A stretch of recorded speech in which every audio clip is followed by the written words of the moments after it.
पंकज यादव नाम है और आपको बताने वाला हूँ उनके पिता क्या करते हैं। ये कहानी आप उनके लिए देखिएगा। ये कहानी हर वो शख्स को देखना चाहिए जिन्हें लगता है कि संघर्ष के बाद कुछ नहीं मिलता, लेकिन आपको बता दूं संघर्ष के बाद बहुत कुछ मिलता है। ऊपर वाला छप्पर फाड़ के देता है। पापा मम्मी का इतना सपोर्ट था, वो हमेशा बोलते थे कि मैं तुम्हारे साथ खड़ा हूँ। पापा क्या करते हैं? मेरे पापा ठेला चलाते हैं अंबिकापुर में, ऐसे जगह लोड करना। बड़े गौरवान्वित के साथ कहा कि मेरे पापा ठेला चलाकर मुझे पढ़ाए हैं। बहुत ज़्यादा खुशी की बात है। क्यों ऐसे होते कि भैया छिपाते हैं कि नहीं पापा बस घर में रहते हैं, बोल देते हैं। आप भी बोल सकते थे। आपने इतनी मेहनत करके चाय बनाई तो भैया चाय पियेंगे, और अपने हॉबी में लिखा है कि भैया हमें चाय बनाना खाना बनाना पसंद है, तो वो भी आज टेस्ट करते हैं बढ़िया। लेकिन अच्छा ही चाय की खुशबू ऐसी आ रही, मतलब बहुत टेस्टी बनी होगी चाय, नो डाउट। लेकिन वही है कि एक बोलने का उस टाइम से आदत रहा और एक रुचि भी हो गई कि मेरे को लोगों से जुड़ना है। मैं वहाँ पे पत्रकार कहानी बन गया, बढ़िया। अच्छा कनेक्शन कुछ नहीं हो सकता। नहीं, कभी मन में नहीं आया कि यार जर्नलिस्ट भी बन जाना चाहिए? आया था। आपका मतलब ये भी बड़ा संघर्ष है और बड़ा जिद्दी किस्म के आदमी लगते हैं मेरे को। 6वां अटेम्प्ट था आपका, मतलब आप जब तक फोड़ेंगे नहीं तब तक छोड़ेंगे नहीं वाले डायलॉग के मुताबिक जब तक अधिकारी नहीं बनते तब तक छोड़ना नहीं है। एक सपना था। अंबिकापुर यहाँ से 400-500 किलोमीटर दूर है, उसके बावजूद मेरे दोस्त लोग बोलते हैं भिलाई टाइम्स में ये चीज़ आया वो चीज़ आया, तो ये मेरे लिए ना, आज बोल दो, आज उसी भिलाई टाइम्स में मेरा इंटरव्यू आ रहा है, देखो यार मेरा इंटरव्यू आ रहा है भिलाई टाइम्स में। बहुत अच्छा महसूस कर रहा हूँ मैं। प्लीज़ लाइक करिएगा, सब्सक्राइब करिएगा, शेयर करिएगा। बहुत मैं खुश हूँ। अभी सर मेरे साथ हैं। ये चीज़ मेरे लिए अचीवमेंट है, बोल सकते हैं। ऐसा लग रहा है कुछ बहुत बड़ा हुआ है, बहुत ज़्यादा बड़ा हो गया है। इससे बड़ा कुछ अब कभी हुआ है? मुझे मज़ा इस बात का है कि आप इतने गरीब परिवार से आते हैं, अब तो चीज़ें ठीक हो रही हैं और ठीक करना भी है, इसलिए आपको यहाँ तक आना है। तो पापा ठेला चलाते हैं और माँ घर में काम करती, खुद की गृहिणी है, और बेटा यहाँ तक पहुँच गया है। जीएसटी इंस्पेक्टर के बाद जो है अब डीएसपी बनने वाले हैं। आपको ढेर सारी शुभकामनाएं, बधाइयाँ। मज़ा आ गया आपसे बात करके। नमस्कार, जय जोहार, जय छत्तीसगढ़। इस वीडियो को वो लोग जरूर देखें जो लोग कहते हैं कि भैया मैं तो गरीब हूँ, मैं तो कुछ नहीं कर सकता, मेरे माता पिता के पास पैसे नहीं है, वो मुझे नहीं पढ़ा सकते, मेरे माता पिता सक्षम नहीं हैं, मुझे माता पिता के लिए काम करना है। ये वो लोग वीडियो देखिए और आज पता चलने वाला है कि आपको एक ऐसे गुदड़ी के लाल से मिलाने वाला हूँ, एक ऐसे माटी पुत्र से मिलाने वाला हूँ जिन्होंने सीमित संसाधन में बढ़िया काम किया और अपने पढ़ाई की बदौलत, अपनी मेहनत की बदौलत आज CGPSC में 14वां रैंक लेकर आया। 14 रैंक कोई मामूली बात नहीं होती है। और अंबिकापुर के रहने वाले हैं, पंकज यादव नाम है और आपको बताने वाला हूँ उनके पिता क्या करते हैं। ये कहानी आप उनके लिए देखिएगा। ये कहानी हर वो शख्स को देखना चाहिए जिन्हें लगता है कि संघर्ष के बाद कुछ नहीं मिलता, लेकिन आपको बता दूं संघर्ष के बाद बहुत कुछ मिलता है। ऊपर वाला छप्पर फाड़ के देता है। सीधे आपको ले चलते हैं। पंकज जी इंतज़ार कर रहे हैं क्योंकि अब जब हम लोग आए ना, ये उनका रूम है छोटा सा, ये एक क्वार्टर है, एक क्वार्टर में रहते हैं। और जब हम आए तो वो चाय वाय बनाने की तैयारी कर रहे थे, हम आने की खुशी में कि चाय पिलाते भैया को। तो हम सोचे कि बात करते करते चाय बना लेते हैं और चाय बनाते बनाते बात कर लेते हैं। पंकज जी गाड़ा गाड़ा बधाई हो, शुभकामनाएं आपको। बहुत धन्यवाद भिलाई टाइम्स का, जो मेरे घर में आए और मुझे इतना समय दिया, इतना सम्मान दिया। बहुत खुशी हो रही है आप लोगों से मिलके भी। घर में आने के लिए आपने ऐसा काम किया है, इसलिए हम आए हैं इंटरव्यू लेने के लिए। अपने आप में बड़ी बात है। बहुत धन्यवाद। बिल्कुल समझता हूँ मैं ये चीज़, बिल्कुल आप कह सकते हैं। चाय में पानी डालेंगे भी? जस्ट स्टार्ट करने ही वाला था, मैं सोचा कि साथ में ये दोनों चीज़ें हो जाए। चीज़ें हो जाएगी जी। तो ये बहुत बढ़िया है। तो बेसिकली जो है पंकज जी अंबिकापुर शहर से आते हैं, अंबिकापुर में इनका घर है, गांव है, और बाकी सब बात करेंगे, सब जानेंगे। रैंक की बात करें, रैंक 14 रैंक आया है। जी। ये आपका कौन सा अटेम्प्ट है? ये मेरा ओवरऑल मैं बोलूँ तो 6th अटेम्प्ट था। बाकी जैसे ये मेरा 4th इंटरव्यू था, बोल सकते हैं। 6वां अटेम्प्ट, 4था इंटरव्यू। मतलब सोचिए बॉस, ये भी अपने आप में पेशेंस, बोलते हैं ना कि आप धैर्य रखिए। आपके लिए भगवान ने कुछ अच्छा सोचा होगा, अच्छा करने के लिए सोचा होगा, और इसीलिए आपका इंतज़ार करा देते हो। डीएसपी बनना है लगभग मैं जितना कैलकुलेशन कर पा रहा हूँ 14th रैंक के बेसिस पे। जैसे मेरी और भी प्रेफरेंसेस थे, तो उसके कारण मेरे को लग रहा है डीएसपी मिल जाएगा, मेरे को लग रहा है जी। बाकी में मतलब 4था इंटरव्यू, 6वां अटेम्प्ट। बिलासपुर में कितने साल रहे? लोग सोचते हैं कि बिलासपुर जो अधिकारी बनने के जो रास्ता है ना, वो बिलासपुर से होकर गुजरता है। बोल सकते हैं कुछ हद तक, क्योंकि जैसे ना मैं इस तैयारी की जर्नी 6 साल की जो रही, उस 6 साल में मैं लगभग आधा आना जाना करते 2-2.5 साल रहा मैं। जैसे मैं लगातार नहीं रहा। 2019 कोविड के पहले मैं लगभग 6 महीने रहा। 2021 में मैं लगभग 3 से 4 महीने रहा। फिर 2022 में जब मेरा वापस से, मैं बोलूँ अगर मैं बताऊँ तो 2019 में और 20 में दोनों का प्रीलिम्स मेरा नहीं निकला। 21 का प्रीलिम्स निकला, मेंस निकला, इंटरव्यू निकला जी। पोस्ट नहीं मिला भले अलग बात है, लेकिन उस टाइम पे मैं अंबिकापुर से ही दे रहा था। 22 में वापस से सेम चीज़ दोहराया गया, मेरे से दोहरा हुआ, तो वो वापस से मेरे को पोस्ट नहीं मिला, तो एक झटका सा लगा। तो उस टाइम पे फिर मैं फैसला किया, मेरे को लगा कि घर में कुछ दिक्कत है, कुछ कमी है जी। तो मैं क्या सोचा, एक बार प्रॉपर 1 साल दे करके देखते हैं, क्योंकि फैमिली का बहुत सपोर्ट था। तो वैसे बोलूँ तो 1 साल प्रॉपर वैसे रहा हूँ और 6 से 7 महीना वैसे रहा हूँ। तो मतलब लगभग 2 साल के राउंड में बिलासपुर में रहा हूँ। कड़ी मेहनत थी, सपोर्ट बहुत था, टाइम देना, अनुशासन के साथ रहना, ये चीज़ बहुत काम किया बोल सकते हैं। अभी आप लोगों को बता दूं कि अभी साहब जो है जीएसटी इंस्पेक्टर बन चुके हैं और चाय पर जो है बढ़िया चाय पत्ती मसाला वगैरह डाल रही है। आपको खाना बनाना बहुत पसंद है क्या?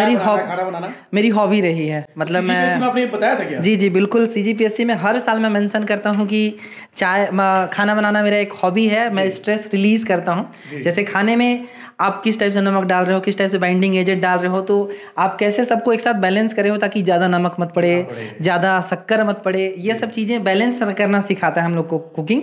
तो इससे रिलेटेड क्वेश्चंस भी पूछे गए हैं मेरे से दोनों तीनों। जैसे 2022 वाले मेरे को याद आ रहा है, मेरे से अरसा बनाने की रेसिपी पूछी गई थी, छत्तीसगढ़ी जो व्यंजन है। और इस साल मेरे से जी बिल्कुल मैं बता पाया था, मतलब जी खाता भी हूँ, बनाता भी हूँ। और इस साल मेरे से पूछा गया था छत्तीसगढ़ से कोई 3 व्यंजन बताइए जो साउथ इंडियन डिशेस से मैच करता है। जैसे टेक्निकल सवाल है, लेकिन वही है कि अगर आप जुड़े हैं तो पता चलेगा। जैसे मैंने उनको जवाब दिया कि आप डोसा के कंपैरिजन में जो छत्तीसगढ़ का चीला है उससे कंपेयर कर सकते हैं डोसा को। बिल्कुल वो भी यहाँ का जो फरा है वहाँ के इडली से मैच करता है, क्योंकि दोनों ही भाप में पकता है। और तीसरा वहाँ का जो बड़ा है, यहाँ के बड़ा से जो दाल बड़ा है, यहाँ के मूंग बड़ा से बहुत मैच करता है, क्योंकि तल के उसको बनाया जाता है, उड़द दाल से बनाया जाता है। तो वो एक जवाब मेरा था अगर मैं बोलूँ तो। लास्ट में थोड़ा सा एक्सप्रेशन तो वैसा था और नंबर भी मिले हैं उस हिसाब से मैं बोलूँ। इस बार इंटरव्यू में मेरे को 68 मार्क्स मिले हैं 100 में। तो थोड़ा सा मेरी साइड से और कुछ बेहतर हो सकता था। जैसे शुरू में मैंने कुछ क्वेश्चंस के गलत जवाब दिए जो मुझे पता होने चाहिए थे। जैसे हड़बड़ी में मेरे से पूछे वो शुरू में ही कि एक पिरामिड का जो बेस होता है वो कैसा होता है, तो पिरामिड बेसिकली बेस उसका चौकोर होता है। और मैं गलती में हड़बड़ी में तिकोन बोल दिया, तो वो मेरे को बाद में खुद रियलाइज हुआ कि मैं गलत किया हूँ। तो वो चीज़ें थोड़ी सी हैं अगर मैं बोलूँ तो। बिल्कुल बिल्कुल ये भी है। और आपका मतलब ये भी बड़ा संघर्ष है और बड़ा जिद्दी किस्म के आदमी लगते हैं मेरे को। 6वां अटैम्प्ट था आपका, मतलब आप जब तक फोड़ेंगे नहीं तब तक छोड़ेंगे नहीं वाले डायलॉग के मुताबिक जब तक अधिकारी नहीं बनते तब तक छोड़ना नहीं है। एक सपना था। जैसे मैं शुरू में जब तैयारी कर रहा था तो ये था, मैं जब बिलासपुर आया था 19 में, तो मन में ये चलता था कि अरे आप बिलासपुर पहुंचे हो, एक ही साल में प्रीलिम्स निकालोगे, मेंस निकालोगे, इंटरव्यू हो जाएगा आपका और आप सीधे डिप्टी कलेक्टर बन जाओगे। ऐसा सोचा था, मेरे माइंड में चल ही रहा था ये। लेकिन झटका तब लगा जब कोविड आया, प्रीलिम्स ही नहीं निकला, तो समझ में आया कि ऐसा नहीं होता है। बहुत कुछ तहस नहस कर दिया। ऐसा नहीं होता है कि हम तैयारी कर रहे हैं और तुरंत हो जाए, क्योंकि हमसे भी बेहतर तैयारी करने वाले, मेहनत करने वाले लोग बैठे हुए हैं। तो ये था। फिर जब मैं 21 में इंटरव्यू दिया तो थोड़ा सा एक खुद पे कॉन्फिडेंस आया कि हाँ मैं इतना करीब आ रहा हूँ, क्योंकि आसपास के अगर अंबिकापुर वाली रीजन से देखूँ तो उतने लोग नहीं निकलते हैं। तो वो एक मोटिवेशन दिया। 22 में वापस से मैं इंटरव्यू तक पहुँचा, एक बहुत बड़ा अचीवमेंट मेरे को खुद से लगा। तो फिर मैं ना एक भरोसा सा हो गया कि कुछ कर सकता हूँ। 23 में जब मेरा 90 रैंक आया तो मैं क्लास 3 ही बना, लेकिन एक संतुष्टि हो गई थी कि मेरे पास एक जॉब है। मतलब मैं अब बेरोजगार जो ठप्पा लगा रहा था वो चीज़ नहीं। GST इंस्पेक्टर में बन गया, स्टेट टैक्स इंस्पेक्टर करेंटली उसको डिजिग्नेट करते हैं। तो वो जब मैं बन गया तो मतलब एक थोड़ा रिलैक्सेशन आ गया। फिर हम लोग का JFC होता है, इंटर डिपार्टमेंटल JFC होता है। तो उस टाइम पे आप देखते हैं कि जो JFC होती है उसमें कितना महत्व होता है क्लास 2 ऑफिसर और क्लास 3 ऑफिसर में। आप अगर क्लास 2 ऑफिसर हो मतलब आपको थोड़ी सुविधाएं तुलनात्मक रूप से ज़्यादा मिलेंगी क्लास 3 के। क्लास 3 जनरली फील्ड वर्क होता है। जैसे मैं इंस्पेक्टर हूँ तो मेरा 80 to 90% वर्क जो है फील्ड वर्क है। जैसे मेरे को विजिट करना है, रिपोर्टिंग करना है, 20% ही मैं ऑफिस में बैठूंगा। लेकिन जो भी क्लास 2 ऑफिसर्स होते हैं, कुछ पदों को छोड़ दिया जाए तो फील्ड के साथ साथ वो लोग ऑफिशियल भी वर्क करते हैं। तो वो एक, इसके अलावा पावर भी रहता है, प्रेस्टीज भी रहता है। इसके अलावा जैसे अगर लेवल पे भी बहुत अलग। जैसे हम लोग को लेवल पे है 7, मतलब हमारा 1000 लगभग बेसिक पे है, जबकि अगर मैं किसी अगर डिप्टी कलेक्टर की बात करूँ, डीएसपी की बात करूँ तो 56,100 उनका बेसिक पे। तो कितना अंतर, सीधे सीधे दोगुना। वो भी एक इंस्पायर किया कि नहीं यार, मैं बनना तो वही, अगर मैं यहाँ तक पहुँच सकता हूँ तो वहाँ तक भी पहुँच ही सकता हूँ। तो वो एक इंस्पिरेशन थी। पापा मम्मी का इतना सपोर्ट था, वो हमेशा बोलते थे कि मैं तुम्हारे साथ खड़ा हूँ। पापा क्या करते हैं? मेरे पापा ठेला चलाते हैं अंबिकापुर में, अभी तो करेंटली नहीं जाते हैं मंडी। उनका ये कहना अभी भी, लेकिन ठेला चलाते हैं। जैसे सब्जी मार्केट में उस साइड पल्लेदारी बोला जाता है कि सब्जी को एक जगह से दूसरी जगह लोड करना। बड़े गौरवान्वित के साथ कहा कि मेरे पापा ठेला चलाकर मुझे पढ़ाए हैं। बहुत ज़्यादा खुशी की बात है। क्यों ऐसे होते कि भैया छिपाते हैं कि नहीं पापा बस घर में रहते हैं, बोल देते हैं, आप भी बोल सकते थे। जो पापा मेहनत की है ना, वो मेहनत में देखा हूँ।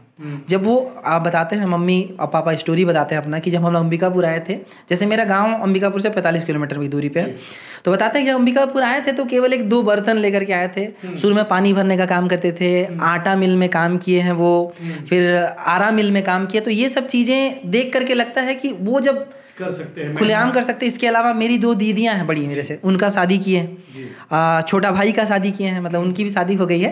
थोड़ा सा मतलब आपकी बारी मेरी है, लेकिन वही है कि उसकी शादी हो गई इसलिए मैं बचा हुआ हूँ। नहीं तो प्रेशर मेरे पे होता ना, उसकी नहीं हुई होती तो वो प्रेशर करते रहता, बड़े भाई नहीं तो छोटा का कहाँ से होगा, ये चीज़ रहता। तो इसीलिए वो एक बेनिफिट मेरे को लग रहा है। थोड़ा सा शक्कर कम लगेगा, तो साथ साथ में चाय में भी ध्यान देना ज़्यादा जरूरी। तो वो चीज़ मेरे एक फायदे का काम कर गया।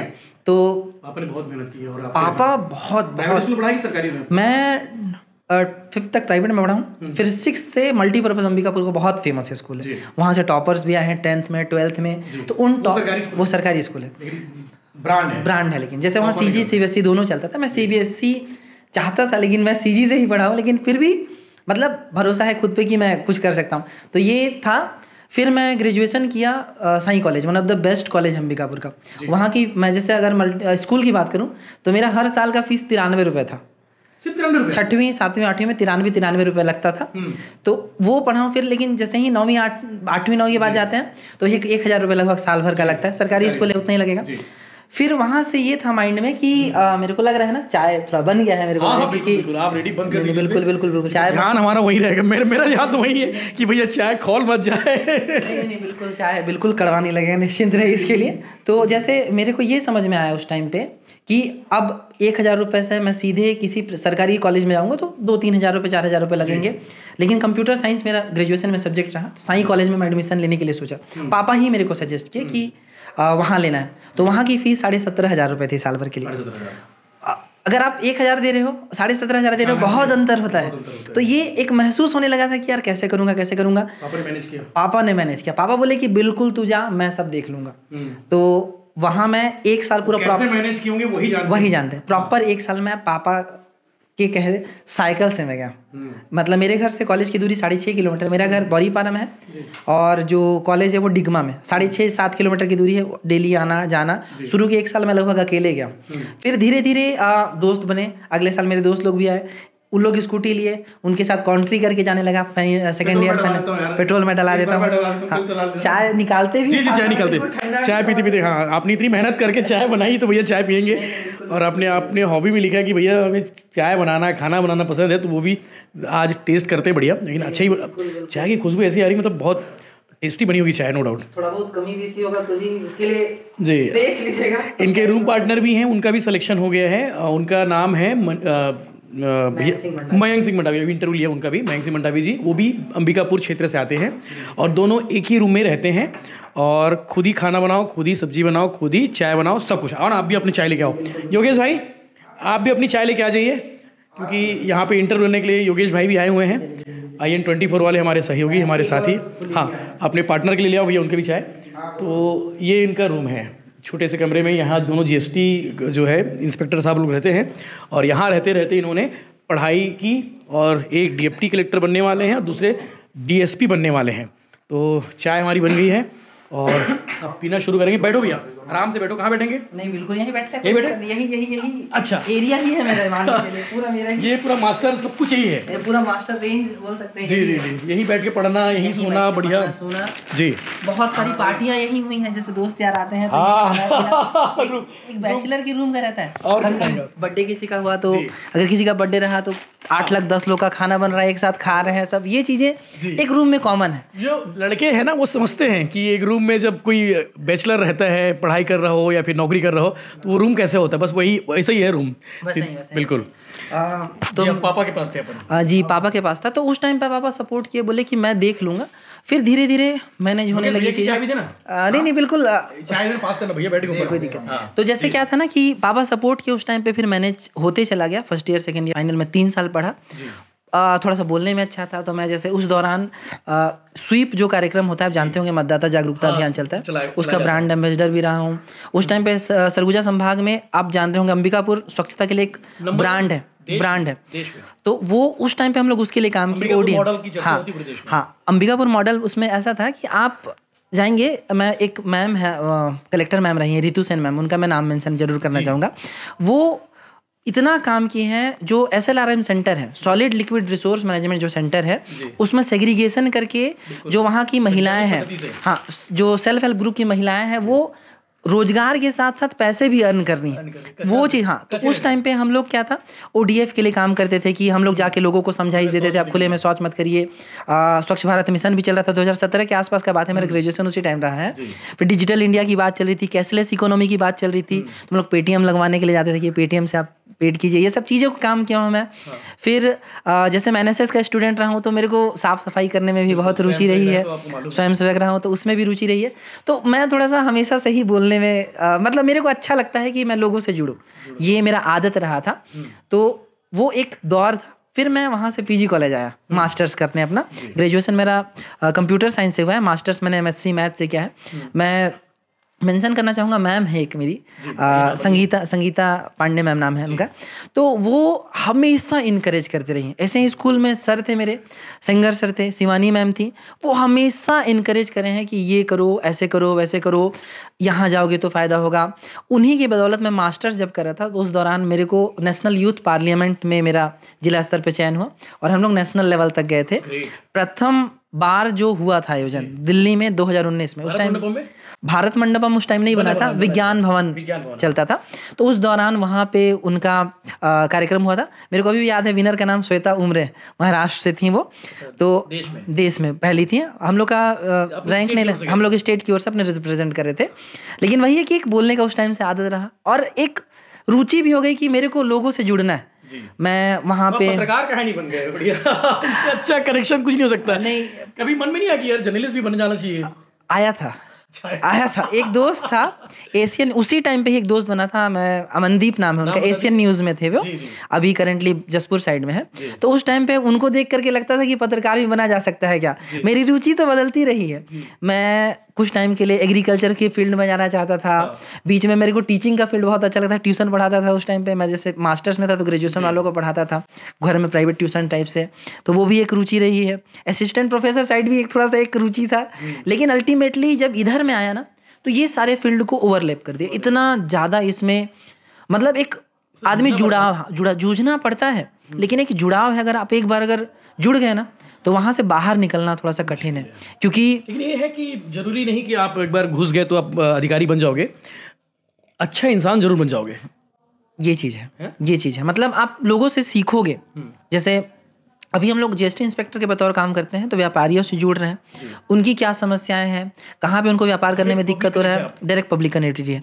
हम लोग इंस्पेक्टर्स का काम ही है बेसिक इंस्पेक्शन, ग्राउंड पे रहना है, उनके प्रीमाइसेस को देखना है, लोगों को कोई दिक्कत तो नहीं है। जैसे अभी GST 2.0 जो लॉन्च हुआ, उस दौरान भी हम लोग सीधे देख रहे थे, मॉनिटरिंग कर रहे थे कि जो रेट्स कम हुए हैं उसके फायदे, हाँ ज़्यादा में तो नहीं बेच रहे हैं। जैसे जी बिल्कुल एकदम हम लोग ग्राउंड लेवल पे जाके काम कर रहे हैं, तो वो चीज़ देखने को मिलता है, वो कनेक्टिविटी वापस से जोड़ती है। वित्त मंत्री ओपी चौधरी तो पहले कलेक्टर थे जी, तो उनसे कितना इंस्पिरेशन आपको मिला, मोटिवेशन, इंस्पिरेशन? बहुत मतलब वो सिखाते हैं कि कैसे देश प्रशासन में आपकी क्या भागीदारी कैसे सुनिश्चित की जा सकती है, आप जैसे प्रशासन में रहे उस दौरान भी, इसके अलावा अब जब मंत्री आप वित्त विभाग भी वो संचालित कर रहे हैं, वाणिज्य कर विभाग भी संचालित कर रहे हैं, तो वो भी एक बहुत बड़ा मतलब बोल सकते हैं जुड़ाव दिखता है। हम युवा नेता भी रहे तो वो भी एक कनेक्टिविटी दिखती है, और लगभग हमारे मुद्दों से ही कुछ उनके मुद्दे जुड़ते हैं, तो वो भी थोड़ा सा एक दिखता है कि मतलब जुड़ाव है उनसे हमारा।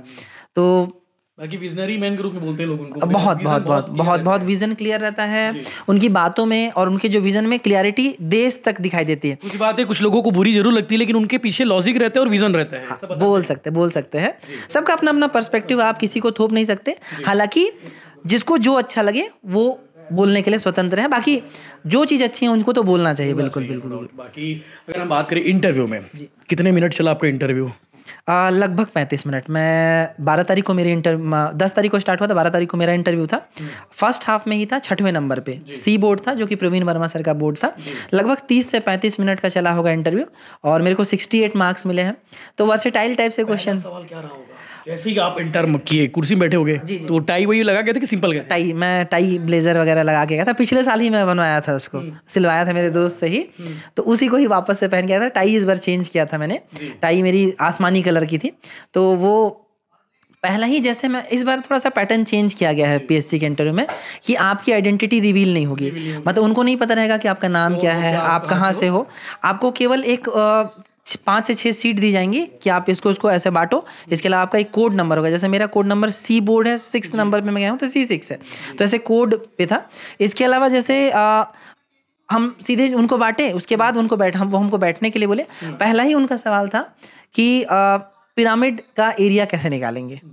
मैं थोड़ा सा हड़बड़ा गया, अब आदमी मैथ्स का है लेकिन पिरामिड के बारे में उतना सोचता नहीं है, और हम लोग 10वीं पढ़े, बहुत टाइम हो गया। जैसे जो ग्रेजुएशन में जो मैथ्स पढ़ते हैं, अवकलन, समाकलन, फंक्शन, एन समाकलन, ये सब चीज़ें बहुत अलग हो जाती हैं।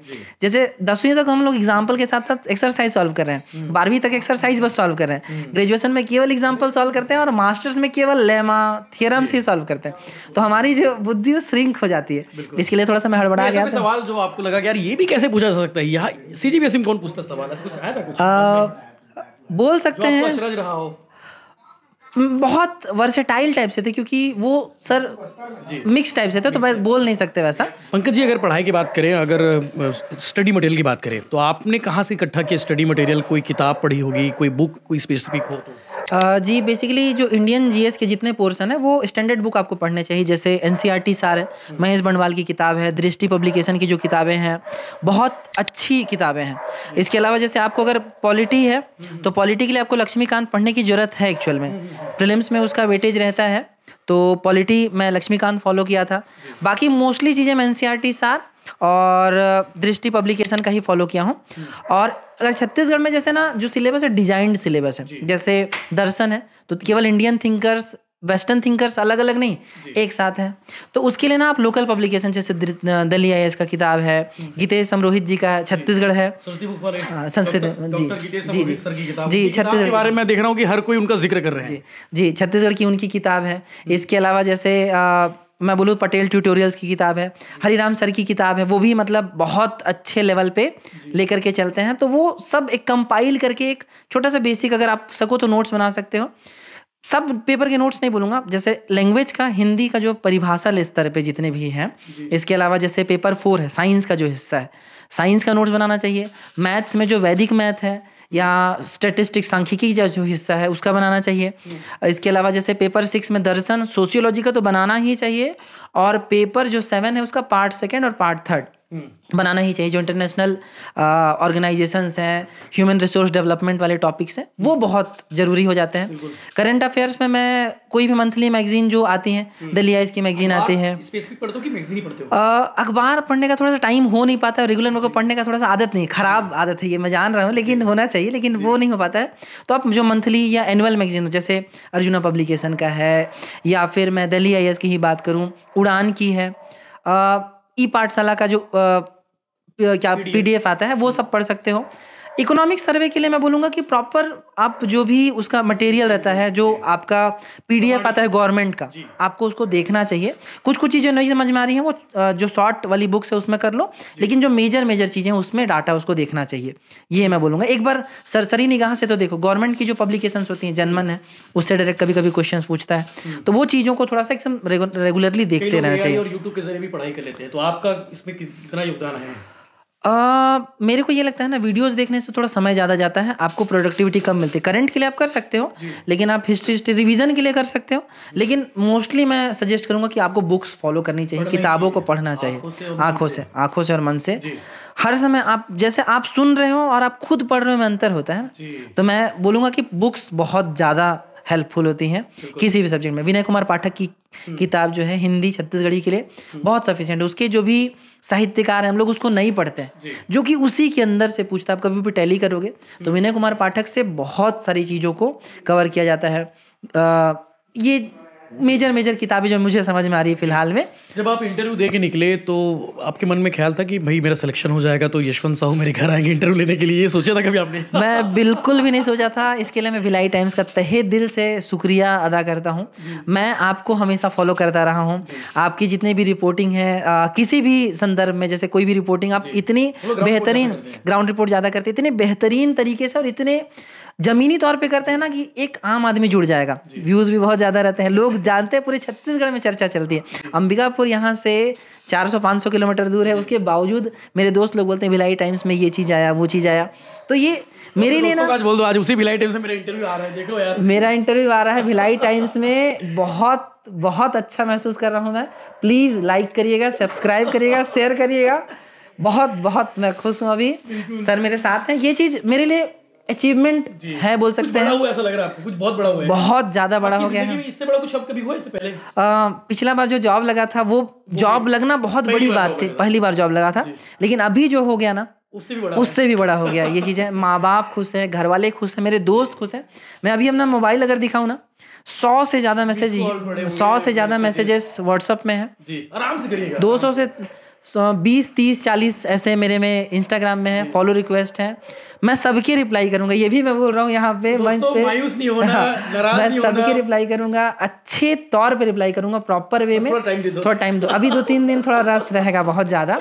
अभी शेड्यूल ऐसा है ना, मैं खुद के लिए टाइम नहीं निकाल पा रहा हूँ। बहुत बढ़िया, ये चीज़ है। फोन के भी रिप्लाई करूंगा। बाकी बहुत अच्छा महसूस कर रहा हूँ। मुझे मज़ा इस बात का है कि आप इतने गरीब परिवार से आते हैं, अब तो चीज़ें ठीक हो रही हैं और ठीक करना भी है, इसलिए आपको यहाँ तक आना है। तो पापा ठेला चलाते हैं और माँ घर में काम करती, खुद की गृहिणी है, और बेटा यहाँ तक पहुँच गया है। जीएसटी इंस्पेक्टर के बाद जो है अब डीएसपी बनने वाले हैं। आपको ढेर सारी शुभकामनाएं, बधाइयाँ। मज़ा आ गया आपसे बात करके, और आपकी इस स्टोरी को देखकर मुझे मालूम है हज़ारों लोग सीखेंगे, हज़ारों लोग मोटिवेशन के तौर पर इसे अपनाएंगे और ज़िंदगी में कुछ बड़ा करेंगे। जय हिंद, जय जवाहर, जय छत्तीसगढ़। और हमारी बातचीत कैसे लगी ये आप कमेंट करके जरूर बताइएगा। सरस्वती बुक्स के स्पॉन्सर्ड से हम ये वीडियो आप तक पहुंचा पा रहे हैं, तो उनकी किताब डॉक्टर गीतेश कुमार अमरोहित जी की, वो भी आप ज़रूर पढ़ के मंगवाइएगा, क्योंकि उनकी किताबें जो है प्रमाणित होती है। जय हिंद, जय जवाहर, जय छत्तीसगढ़।